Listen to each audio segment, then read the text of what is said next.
Bienvenue sur l'Entre-deux de Vivessence, un podcast pour ouvrir le champ des possibles.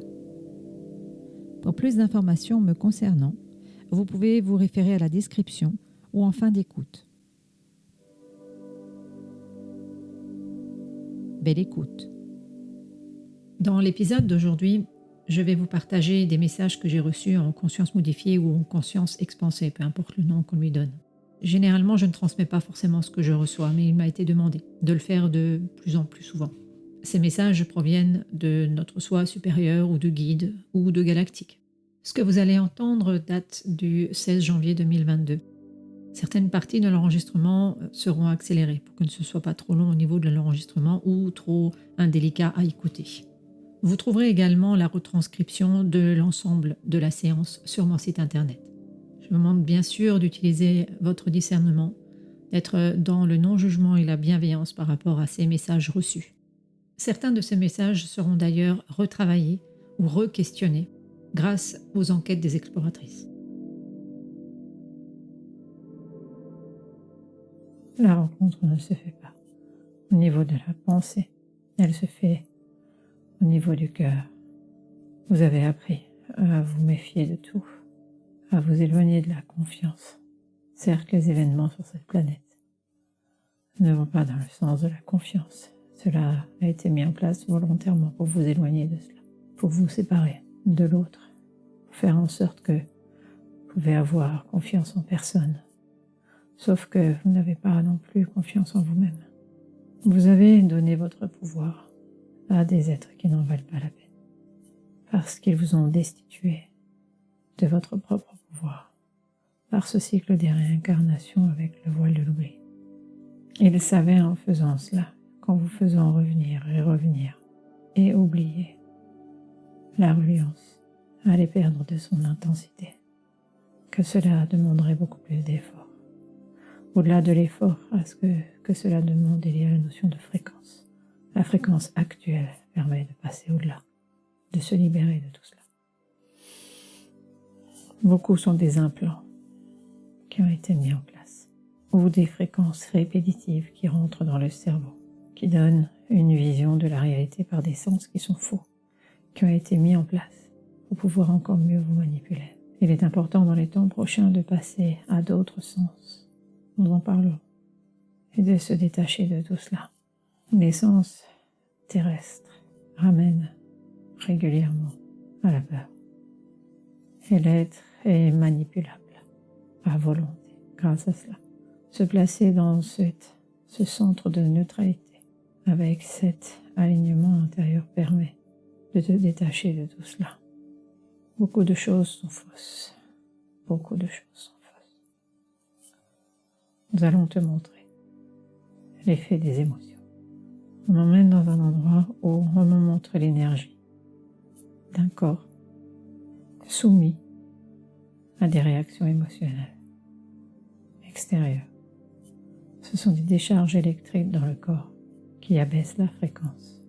Ce sont des recherches de décharges électriques. Je posais la question par rapport à la joie. Si la joie était bonne ou pas bonne, c'est la neutralité émotionnelle. Certaines personnes ressentent une énergie particulière avec la joie et veulent rechercher sans arrêt ce ressenti. C'est juste accueillir ce qui est là, sans vouloir le ressentir.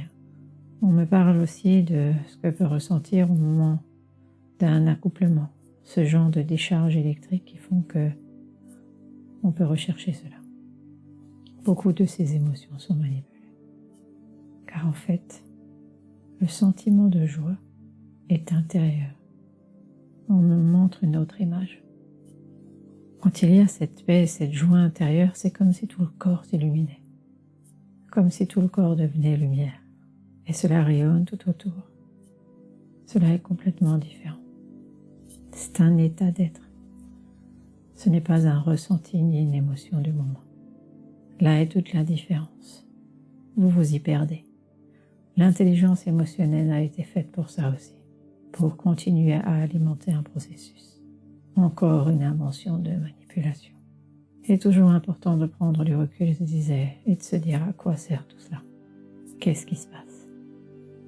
Qu'est-ce que ça a comme impact sur l'être? Souvent, cette psychologie enseignait aussi d'aller regarder derrière, de creuser. Qu'est-ce qu'il y a derrière l'émotion? Force l'être humain à être toujours dans cette division, de rechercher quelque chose à combler, de rechercher quelque chose à unifier, car il se sent dissocié de lui-même. L'apprentissage, c'est de se considérer comme unifié. Et alors tout cela n'a plus lieu d'être. Ces enseignements sont erronés et mènent systématiquement à une division, à une analyse, à quelque chose d'extérieur, à une classification aussi.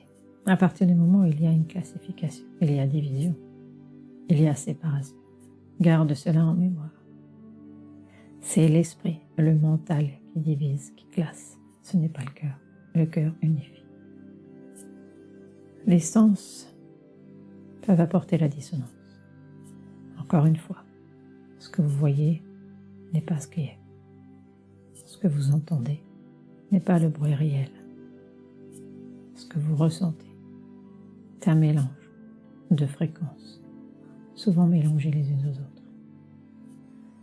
Pour être aligné avec soi et centré dans son cœur, il faut repousser cela. On me montre une image, comme si il fallait être dans ce centre, et comme si la force de notre cœur permettait d'écarter comme un cercle, et d'écarter tout cela pour être dans cet état de neutralité. Et c'est dans cet état qu'on peut observer les événements. Cela demande un apprentissage, cela demande à se détacher de tout cela, de tout ce qui a été enseigné. À une époque, il fallait être beaucoup dans le mental de la réflexion. Puis, sentant l'humanité s'élever à la spiritualité, ils sont passés par le ressenti. Il faut ressentir cela. Il faut ressentir un extase, une béatitude. Tout n'est pas mauvais en soi. Et c'est dans le rien qu'il y a eu tout. Bien sûr, l'enveloppe humaine est faite de tout cela. Elle a été encodée aussi pour être observée. N'oubliez pas que vous êtes des produits génétiques. Et que ces produits génétiques ont été améliorés, modifiés depuis des siècles. Aujourd'hui, vous êtes un mélange de différentes races, de différents essais, où il y a toujours encore une part d'observation. Et dans tout cela a été mis une flamme toute petite, une lumière toute petite en reliance avec la source, pour qu'à un moment donné, cette flamme puisse se raviver et transmuter toutes les cellules et toute la génétique qui a été mise en place pour retrouver l'essence originelle. Mais sur cette flamme, de nombreux vêtements ont été mis, de nombreuses programmations, de siècle en siècle, de nombreux essais ont été faits. Aujourd'hui, il n'est plus temps pour cela. Certains êtres, ou la conscience de certains êtres, a accepté de prendre comme véhicule un corps humain et de descendre sur ces plans terrestres. Beaucoup se sont perdus et nous aimerions rappeler à la maison tous ceux qui se sont perdus. C'est pour cela que certains ont été mis en place pour les réveiller. La puissance de réveil de ces êtres va avoir un impact colossal sur le réveil des autres. Et cela n'est pas souhaité par certains. Et je demande pour la roue de la réincarnation et on me montre une sphère où certaines âmes vont et elles retournent, comme dans une roue de hamster, pour refaire et refaire et refaire. Et puis, il y a une autre roue au-dessus, enfin qui l'englobe aussi, mais qui permet d'aller plus loin. C'est comme si c'était encore une étape, il y en avait encore une autre à franchir. On me dit que certains êtres retournent dans une roue parce qu'ils ont envie de rester sur cette planète, alors que d'autres vont sur l'éloigner et retourner chez eux, de leur planète originelle. Mais cette autre roue de réincarnation manipulée devient de plus en plus petite. On me montre qu'elle devient de plus en plus petite. Et que dans un futur, elle est en train de disparaître carrément du plan. Comme si elle disparaissait, elle s'éloignait, elle allait ailleurs, ou qu'elle était rejetée ailleurs. Qu'ils n'auront plus le droit de faire cela. Que va-t-il se passer alors pour toutes ces âmes elles vont errer un certain temps, ne comprenant pas ce qui se passe et devront être guidées, justement, pour retrouver une certaine stabilité dans les mondes invisibles. Il y a aussi des êtres qui interviennent sur ces plans-là pour accueillir les âmes et pouvoir après les aider, les guérir, les nettoyer pour qu'elles puissent revenir après, si tel est leur choix. Mais il n'y aura plus forcément cet oubli. Il y aura cette volonté à l'intérieur de chaque être d'honorer le vivant. Mais les fréquences seront parfois différentes, où ils devront être accompagnés par des enseignants pour pouvoir avancer sur ce cheminement jusqu'à ce qu'ils atteignent le niveau, même si le mot n'est pas adéquat, de connaissance de la multidimensionnalité. Certains ne comprennent pas ce concept parce que ce sont des jeunes incarnations.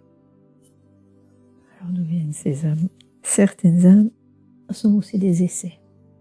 Cela est triste à dire, effectivement, mais des véhicules ont été trafiqués et des âmes des consciences ont été mises dedans, sans vraiment de repères, sans vraiment d'attache. Ces êtres-là, il y aura un travail à faire en amont, bien plus compliqué. Merci d'avoir écouté cet épisode. Pour plus d'informations me concernant, vous pouvez aller visiter mon site www.vivessence.fr. N'hésitez pas à partager, me laisser vos commentaires et je vous retrouve tout bientôt pour un nouvel épisode.